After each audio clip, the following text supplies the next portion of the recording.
ಸಮುದ್ರದಲ್ಲಿ ಕಳೆದುಕೊಂಡ. ಏನ್ ಮಾಡೋಣ, ಸತಿ ನನ್ನೊಟ್ಟಿಗೆ ಇರಬೇಕಿತ್ತು. ನಾವಿಲ್ಲದಿರುವಂತ ಸಮಯವನ್ನು ನೋಡಿ ಅವಳನ್ನು ಅಪಹರಿಸಿದ್ದಾರೆ. ನಾವಿಬ್ರು ಒಂದೇ ಅಂತ ನೀವು ತಿಳಿಯುವುದು ಬೇಡ ಅಲ್ವಾ? ಅಲ್ಲಪ್ಪ, ಇಲ್ಲ, ಇಲ್ಲಿ ಬಹಳ ವ್ಯತ್ಯಾಸ ಉಂಟು. ಕಳೆದುಕೊಂಡದ್ದು ಒಂದೇ ಅವನು, ವಿಷಯಗಳ ಬದಲಾವಣೆ. ನೀನು ಯಾವ ರೀತಿಯಾಗಿ ಕಂಡುಕೊಂಡವನು? ನನ್ನ ಕಣ್ಣೆದುರಿನಲ್ಲಿ, ನನ್ನ ಹೆಂಡತಿ, ನಿನ್ನ ಕಣ್ಣೆದುರಿನಲ್ಲಿಯೇ ನಿನ್ನ ಅಣ್ಣ ಬಂದು ನಿನ್ನ ಹೆಂಡತಿಯ ರಟ್ಟಿಗೆ ಕೈ ಇಟ್ಟು ಎಳ್ಕೊಂಡು ಹೋಗಿದ್ದ. ನಿನ್ನ ಹೆಂಡತಿ ಎಲ್ಲಿದ್ದಾಳೆ ನೋಡಿದ್ರು ಗೊತ್ತು, ಗಂಟೆ ಕಾಣ್ತಾಳೆ. ಹೋಗಿ ಬಿಡಿಸಿದಿರುವ ಸಾಮರ್ಥ್ಯ ಉಂಟ? ಅದಿಲ್ಲ. ಹಾಗಿದ್ರೆ ರಾವಣನನ್ನ ಹೆಂಡತಿಯನ್ನ ಕದ್ದೊಯ್ದ, ಒಳಗಿದ್ರು ಹೊರಗೆ ಬರುವುದಿಲ್ಲದೆ. ನನ್ನ ಹೆಂಡತಿಯನ್ನ ರಾವಣ ಕದ್ದೊಯ್ದ. ಹಾಗೆ ಕಣ್ಣಾರೆ ಕಂಡರೆ ಬಿಡುವೇದೇ ಸೀತೆ. ನನ್ನ ಕಣ್ಣೆದುರಿಗೆ ಕಂಡದ್ದೇ ಹೌದು ಅಂತಾಗಿದೆ. ಎಳೆದುಕೊಂಡು ಹೋಗುವುದಿರಲಿ, ಅವಳ ಸುತ್ತಮುತ್ತ ಸುಳಿದಾಡುವುದಕ್ಕೂ ಅವಕಾಶವನ್ನು ನಾನು ಕೊಡ್ತಿರ್ಲಿಲ್ಲ.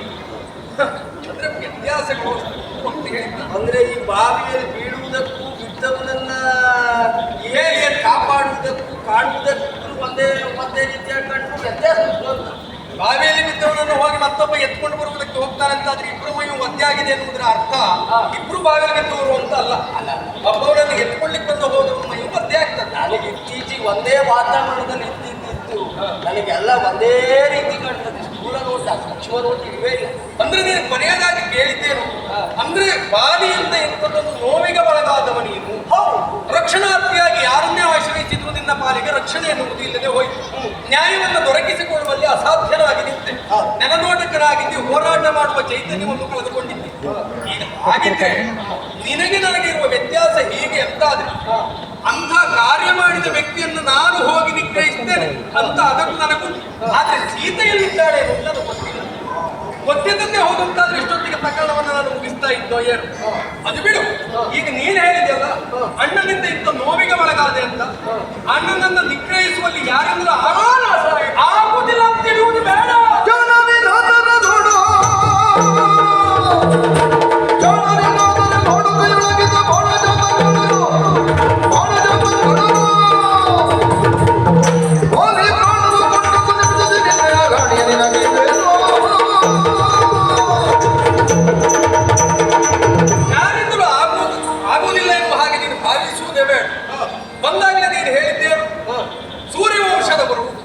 ಮಾಡುವ ಕಾರ್ಯ ಎನ್ನುವುದು ನ್ಯಾಯಯುತವಾಗಿರುತ್ತದೆ. ಒಂದು ಕಾರ್ಯದಲ್ಲಿ ಮುನ್ನುಗ್ಗಿದ್ರು ಅಂತ ಅದರಲ್ಲಿ ಸಾಧನೆಯನ್ನ ಸಾಧಿಸಿ ಅಂತ ಬರುವವರು ನ್ಯಾಯ ತೀರ್ಮಾನವನ್ನ ಕೊಡುವಾಗ ನಮ್ಮವರು ಹೊರಗಿನವರು ಎನ್ನುವಂತ ಭೇದವನ್ನ ನೋಡದೆ ನ್ಯಾಯ ಎಲ್ಲುಂಟೋ ಅದಕ್ಕೆ ಜಯವಾಗುವ ಹಾಗೆ ಮಾಡ್ತಾರೆ. ನೀನು ನೋವಿಗೆ ಒಳಗಾದ ಹೆಂಡತಿಯನ್ನ ಕಳೆದುಕೊಳ್ಳಬೇಕೆನ್ನುವಂತಹ ಆಸೆ ಇದ್ರೂ ಸಹ ಪ್ರತಿಭಟಿಸಿ ನಿಲ್ಲುವಲ್ಲಿ ನೀನು ಅಸಹಾಯಕನಾಗಿದ್ದೆ. ಇದೋ ನನ್ನಲ್ಲಿರುವಂತಹ ಬಾಣಗಳು ಸಜೀವವಾದಂತಹ ಶರಗಳು, ಇದನ್ನು ಅಭಿಮಂತ್ರಿಸಿ ನಾನು ಪ್ರಯೋಗಿಸಿದೆ ಅಂತಾದ್ರೆ ನಾನು ಏನು ಸಂಕಲ್ಪಿಸಿದ್ದೇನೆ ಅದು ಈಡೇರಿ ಆಮೇಲೆ ಶುದ್ಧವಾಗಿ ಬಂದು ನನ್ನ ಬತ್ತಳಿಕೆಯನ್ನು ಸೇರ್ತದೆ. ಅಂತ ವಿಶೇಷವಾದಂತಹ ಬಾಣಗಳು ವಿಶ್ವಾಮಿತ್ರರಿಂದ ದತ್ತವಾದಂತಹ ಅಂತಹ ಬಾಣಗಳನ್ನು ನಾನು ಪ್ರಯೋಗಿಸುವಲ್ಲಿ ಮನೆ ಮಾಡಿದೆ ಅಂತ ಎಂತ ಅಸಾಧ್ಯವಾದಂತ ಕಾರ್ಯವನ್ನು ಮಾಡಿ ಪೂರೈಸಬಲ್ಲಂತ ಸಾಮರ್ಥ್ಯ ನನಗೂ. ಅಂದ್ರೆ ನನ್ನ ವಿಷಯದಲ್ಲಿ ಈ ಒಂದು ಬಾಣವನ್ನು ಅಭಿಮಂತ್ರಿಸಿ ಸಂಕಲ್ಪಿಸಿ ನಾನು ಬಿಟ್ಟೆ ಅಂತಾದ್ರೆ ಈ ಬಾಣ ಇಲ್ಲಿಂದ ಹೊರಟು ನಿನ್ನಣ್ಣ ಬಾಲಿಯನ್ನ ಕೊಂದು ಶುದ್ಧವಾಗಿ ಪುನಃ ಬಂದು ನನ್ನ ಬತ್ತಳಿಕೆಯನ್ನು ಸೇರ್ತದೆ. ಅಂದ್ರೆ ನನ್ನ ಅಣ್ಣನನ್ನ ಕೊಂದು ನಿನ್ನ ಹೆಂಡತಿ ರುಮೆಯನ್ನ ಬಿಡಿಸಿದಿರುವ ಹೊಣೆಗಾರಿಕೆ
ಬರುತ್ತಲ್ಲ, ಅಂತರಗಕ್ಕಷ್ಟು ಸಂತೋಷವಾದಾಗ ಬರುವಂತಹದ್ದು ಎಷ್ಟು ವರ್ಷ ಆಯಿತು ಅಲ್ಲ, ಎಷ್ಟು ಸಾವಿರ ವರ್ಷ ಕಳೆದಿತ್ತು. ಅಮ್ಮಮ್ಮ ಇದು ಬರ್ತಿಲ್ಲ. ಓಡಿ ಓಡಿ ಓಡಿ ಅಮ್ಮಮ್ಮ ಅಮ್ಮಮ್ಮ ಇದು ಮಾತ್ರ ಬರ್ತಾ ಇತ್ತು. ಆದ್ರೆ ಇವತ್ತು ನಿನ್ನ ಬಾಯಿಂದ ಬಂದಂತಹ ಮಾತುಗಳು ಮನಸ್ಸು ಹಗುರಾಗಿ ಸುಗ್ರೀವನ ಬದುಕಿನ ಮುದ್ದುಗಳು ವಾಲೆಯನ್ನ ಕೊಲ್ತೆ ನಿನ್ನ ಮಡದೆ ರುಮೆಯನ್ನ ಬಿಡಿಸಿದರು. ರಾಮ, ಕಲ್ಪನೆಯಲ್ಲಿಯೇ ಇಷ್ಟು ಸುಖ ಉಂಟು. ಎಲ್ಲಿಯಾದರೂ ನನ್ನ ಕಣ್ಣೆದುರಿಂದ ನನ್ನ ಒಟ್ಟಿಗೆ ನಾನು ಹಿಡಿದು ಇದ್ರೆ ಇನ್ನೆಂತ ಸುಖ ಇರ್ತಿದ್ದು ರಾಮ. ಕಲ್ಪನೆಯ ವಾಸ್ತವವಾಗುವ ಕಾರಣ ಅಪ್ಪಪ್ಪ ನಿನ್ನ ನೋಡಿ ನನಗೆ ಆ ಸಮಾಧಾನ ಆಗ್ತಾ ಉಂಟು.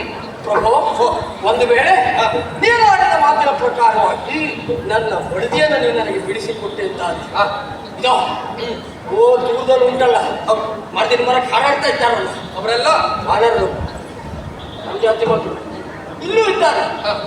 ನನ್ನ ಸೇರಿಸ್ತಾರೆ ಅನುಕೂಲಕ್ಕೆ. ಹೌದು, ಅವರೇ ಅನುಕೂಲಕ್ಕಲ್ಲ. ಆ ಪಕ್ಷ ಬಿಟ್ಟು ಇಲ್ಲಿ ಬಂದಿದ್ದೆ. ಹಾಗಲ್ಲ, ಪಕ್ಷ ಇದು ಧರ್ಮದ ಪಕ್ಷ ಅಂತ ಇಲ್ಲಿದ್ದಾರೆ. 4 ಜನ ಇದ್ದೆ. ಒಬ್ಬರು ಸಾಮಾನ್ಯದವರು, ವಾನರೇಶ್ವರ ನಾನೇ ಬಿಟ್ಟದ್ದು. ಯಾಕೆ ನಾ ದೊಡ್ಡ ಆಗ್ಬೇಕು ಅಂತ ಆದ್ರೆ ನನ್ನೊಟ್ಟಿಗಿದ್ದವರು ದೊಡ್ಡ ಆಗ್ಬೇಕು. ಅವರೆಲ್ಲ ಸಾಮಾನ್ಯ ವಾನರರಾದ್ರೆ ನಾನು ಸಾಮಾನ್ಯ ವಾನರ ನಡುವೆ ಇದ್ದಾಗ ಆಗುದಿಲ್ಲ. ಅದಕ್ಕಾಗಿ ಅವರೆಲ್ಲ ವಾನರೇಶ್ವರರಾದ್ರು ಅಂತ ಆದ್ರೆ ನಾನವರೇ ನಾಯಕ ಆದೆ ಅಂತ ಆದ್ರೆ ನಾ ದೊಡ್ಡ ಮಂಗ ಆಗುದಿಲ್ಲ. ಅದಕ್ಕಾಗಿ ಈಶ್ವರ ಪದವಿಯನ್ನು ಕೊಟ್ಟುಕೊಂಡೆ ಅಂತಾದ್ರೂ ಅನುಕೂಲ ಆಗ್ತದೆ. ಸಾಮಾನ್ಯ ಮಂಗನಾಗಬಾರದು ಎನ್ನುವ ಕಾರಣಕ್ಕಾಗಿ ಉಳಿದವರಿಗೆ ಮೊದಲ ಸ್ಥಾನ ಕೊಟ್ಟು ಒಂದು ಸ್ಥಾನ ಕೊಟ್ಟು ನಾ ರಾಜ ಆಗಿದ್ದೀನಿ. ಈಗೇನಾಗ್ತದೆ ಗೊತ್ತಾ, ಇರುವ 4 ಜನರಲ್ಲಿ ನೀನೊಬ್ಬ ನಾನು ನಾಯಕ. ಎಲ್ಲಿಯಾದ್ರೆ ನಮ್ಮ ಅಣ್ಣ ಇಲ್ಲ ಅಂತ ಆದ್ರೆ 77 ಕಪ್ಪಿ 4 ಕೋಟಿ ಕಪ್ಪಿ ನಾಯಕ. 77 ಮಂದಿ 77 ಕೋಟಿ ಕಪ್ಪಿ ನಾಯಕ. ಸಾಮಾನ್ಯ ಕಪ್ಪಿಗಳ ಹೊದು ನಿಂತು ಕೂದ ಮಾಡಿ ಬುಧವಾರ ದೊಡ್ಡದುಂಟು. ಆ ಎಲ್ಲ ದೊಡ್ಡದಲ್ಲಿ ನಾನು ನಾಯಕರಾದ ಮೇಲೆ ನಮ್ಮವರೆಲ್ಲರನ್ನ ಕೂಡಿಕೊಂಡು ನಿನ್ನ ಸೇವೆಯನ್ನು ಮಾಡ್ತೇನೆ. ಹೇಗೆ ಹೇಗೆ ನೀನು ಕಳೆದುಕೊಂಡಂತಹ ಮೌಲ್ಯವನ್ನು ನೀನು ತಿರುಗಿ ಪಡೆಯುವುದಕ್ಕೆ ಬೇಕಾಗಿ ನಾವು ಸೇವಾ ಕಾರ್ಯವನ್ನು ಮಾಡ್ತೇವೆ. ಇಷ್ಟಕ್ಕೆ ನೀನು ಸಿದ್ಧನಾಗ ನೋಡು. ನೀನು ಆಸೆ ಪಟ್ಟ ಪ್ರಕಾರವಾಗಿ ನಿನ್ನ ನೋವು ಶಮನವಾಗುವುದಕ್ಕೆ ಇದು ಸರಿಯಾದಂತ ಕಾಲ ಎನ್ನುವುದನ್ನು ನಾನೇ ಸೂಚಿಸಿ ಆಗಿದೆ, ಮಾತು ಕೊಟ್ಟಾಗೆ ಹೇಳಿದ್ದೆ ಹೇಳಿ. ಹನುಮಂತ ಅಗ್ನಿಯನ್ನು ತಂದಿದ್ದಾನೆ. ಆ ಕಡೆ ಈ ಕಡೆ ಇರುವಂತ ಕಟ್ಟಿಗೆಗಳನ್ನೆಲ್ಲ ಹೊತ್ತದ್ದು. ಹೌದು, ಅಗ್ನಿಯನ್ನು ತಂದದ್ದು ಮಾತ್ರ ಅಲ್ಲ, ನಿಮ್ಮೀರುವರ ನಡುವಿನಲ್ಲಿ ತುಳ್ಯಾರಿ ಮಿತ್ರತ್ವ ಆಗಬೇಕು ಅಂತ ಹೇಳಿದ್ದಾರೆ. ನಾವು ಒಪ್ಪಿದ್ದೇವೆ. ನನಗೆ ಒಮ್ಮೆ ಆಶ್ಚರ್ಯ ಆಯಿತು. ಇಷ್ಟೆಲ್ಲ ಕಟ್ಟಿಗೆ ಒಟ್ಟು ಹಾಕಿ ಬೆಂಕಿ ಹಾಕುದು ಯಾಕಿತ್ತು? ಕೈಯಲ್ಲೇ ಅಗ್ನಿ ಇರ್ತದೆ, ಆ ಕೈ ಮೇಲೆ ಕೈ ಇಟ್ಟರೆ ಸಾಕಿತ್ತಲ್ಲ ಅಂತ ಬಂಧಿಸಿದ್ರು. ಆಮೇಲೆ ಗೊತ್ತು ನನಗೆ ಸಿಕ್ತು. ಏನು ಮನುಷ್ಯನ ಕೈಯಲ್ಲಿ ಅಗ್ನಿ ಉಂಟು ಅಂತ ಹೇಳಿದ ಒಬ್ಬಾತನು ಮಂಗನ ಕೈಯಲ್ಲಿಯೂ ಅಗ್ನಿ ಇರ್ತದೆ ಅಂತ ಹೇಳಿಲ್ಲಲ್ಲ. ನಾನು ಜಾತಿಯಲ್ಲಿ ಮಂಗ ಹಾಗಾಗಿ ಪ್ರತ್ಯಕ್ಷ ಅಗ್ನಿಯನ್ನೇ ಬಂದಿದ್ದಾರೆ. ಶಾಶ್ವತವಾಗಿ ಉಳಿಯುವಂಥದ್ದು ಅಂದ್ರೆ ಈ ಕ್ಷಣದಿಂದ ಮೊದಲು ನಿನ್ನ ಮಿತ್ರ ನನ್ನ ಮಿತ್ರ, ನಿನ್ನ ಶತ್ರು ನನ್ನ ಶತ್ರು, ಹೀಗೆ ತುಳ್ಯಾರಿ ಮಿತ್ರತ್ವ ಆಗಿದೆ. ಅಷ್ಟೇ ಅಲ್ಲ, ಒಂದು ಗಂಟನ್ನು ತಂದುಕೊಟ್ಟಿದ್ದಾರೆ. ಅಂದ್ರೆ ಒಂದು ದಿವಸ ಆಕಸ್ಮಿಕವಾಗಿ ಋಷ್ಯಮುಖದಲ್ಲಿ ಒಂದು ಗಂಟೆಗೆ ತೆರೆದು ನೋಡಿದಾಗ ಒಂದು ಹೆಣ್ಣಿನ ಆಭರಣ ನಮಗೆ ಯಾಕಂತ ಹಾಗೆ ಒಂದು ಒದಗಿಸಿದ್ದಾಗಿ ನೀವು ನಿಮ್ಮ ಮಡದಿಯ ಕುರಿತಾಗಿ ಹೇಳಿದಾಗ ನಿಮಗೆ ಸಂಬಂಧಿಸಿದ್ದಾಗಿರ್ಬೋದು ಅಂತ ನೋಡುವ.